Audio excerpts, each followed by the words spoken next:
सौरमंडल में कई ऐसी चीजें हैं जो आज भी शोध का विषय हैं। इसमें से एक एस्टेरॉइड है जो सौरमंडल में घूमते रहते हैं। ऐसे में कई बार तो एस्टेरॉइड के धरती से टकराने की संभावना बनी रहती है, जिस पर रिसर्च भी चल रही है। लेकिन आज अपने इस वीडियो में हम आपको दिखाने जा रहे हैं कि आखिर एस्टेरॉइड क्या होते हैं। बस आप बने रहिए वीडियो के आखिर तक।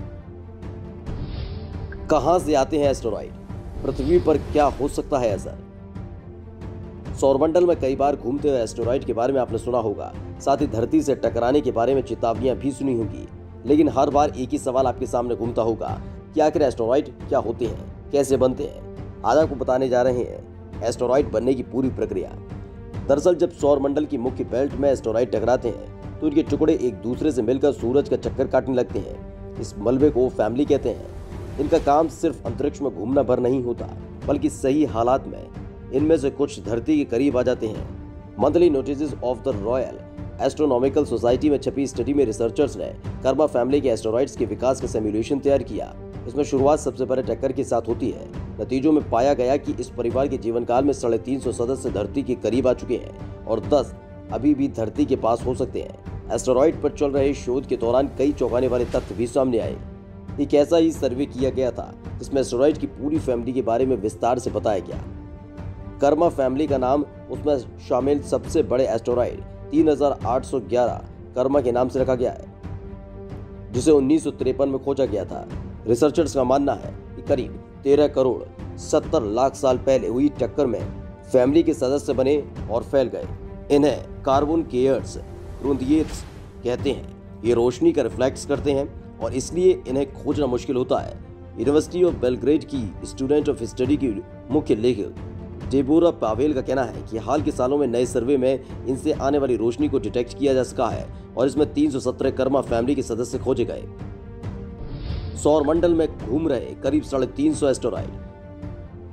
दरअसल जो रिसर्च सामने आई है उसमें पता चला है कि अपने निर्माण के बाद कई एस्टेरॉइड सौरमंडल में घूमते घूमते धरती की तरफ खींचे चले आए और कुछ तो धरती के बेहद करीब से गुजर चुके हैं। लेकिन वैज्ञानिकों का दावा है कि आज भी कई एस्टेरॉइड सौरमंडल में चक्कर काट रहे हैं। इस रिसर्च के दौरान ग्रह के गुरुत्वाकर्षण के अलावा रिसर्चर्स ने यारकोव्स्की इफेक्ट को भी शामिल किया।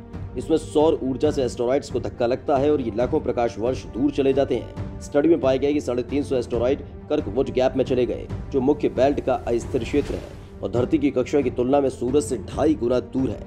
यह एस्टेरॉइड बृहस्पति के एक चक्कर के साथ 3 चक्कर पूरा करते हैं। किसी खास जगह पर बृहस्पति के गुरुत्वाकर्षण का असर होने से इनकी कक्षा अंडाकार हो जाती है और ये एस्टेरॉइड मंगल की कक्षा को पार करके धरती के करीब पहुंच जाते हैं। माना जाता है करीब 7 करोड़ साल पहले पहला एस्टेरॉइड ऐसे असर में आया था और कम से कम 5 सदस्य हर 10 लाख साल के आसपास ऐसे पहुंच जाते हैं। पहले की स्टडीज के आधार पर पाया गया कि ज्यादातर ऐसे एस्टेरॉइड्स धरती के करीब पहुंचते हैं, लेकिन 20 साल तक धरती के करीब अंतरिक्ष में रहते हैं। इसके आधार पर अंदाजा लगाया गया कि फिलहाल करीब 10 एस्टेरॉइड्स इस फैमिली से धरती के करीब होंगे। धरती के पास से गुजरेगा FO32 नाम का एस्टेरॉइड। इस साल धरती के करीब से एक एस्टेरॉइड गुजरेगा जो रविवार को निकलेगा। हालांकि बताया जा रहा है कि इससे धरती को किसी तरह का खतरा नहीं है। 2001 FO32 नाम का ये एस्टेरॉइड कई 100 मीटर डायमीटर का है और ये धरती से 20 लाख किलोमीटर दूर से गुजरेगा। ये दूरी चांद और धरती के बीच की दूरी से 5 गुना ज्यादा है।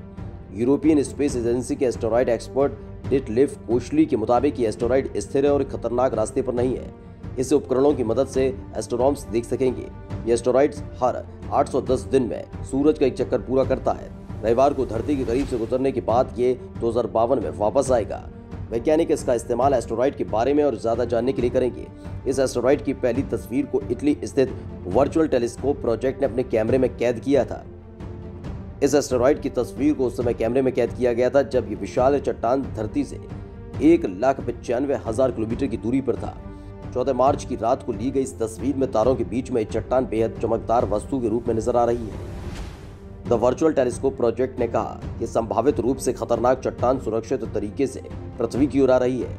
हम इसके 21 मार्च को धरती के पास से गुजरने की प्रतीक्षा कर रहे हैं। साथ ही हमने इसकी तस्वीर लेने में सफलता हासिल की है। इस एस्टेरॉइड की रफ्तार 1,24,000 किलोमीटर प्रति घंटा होगी। वैज्ञानिकों ने कहा कि एस्टेरॉइड सुरक्षित तरीके से गुजर जाएगा और इससे हमें कोई खतरा नहीं है। इस एस्टेरॉइड से खतरा नहीं होने के बावजूद अमेरिकी अंतरिक्ष एजेंसी नासा ने इस संभावना को खारिज नहीं किया है। कि भविष्य में एस्टेरॉयड का टकराव धरती से नहीं होगा। हालांकि इसकी आशंका कई सदी बाद की है। इसी वजह से नासा ने इसे संभावित रूप से खतरनाक एस्टेरॉयड की श्रेणी में रखा है।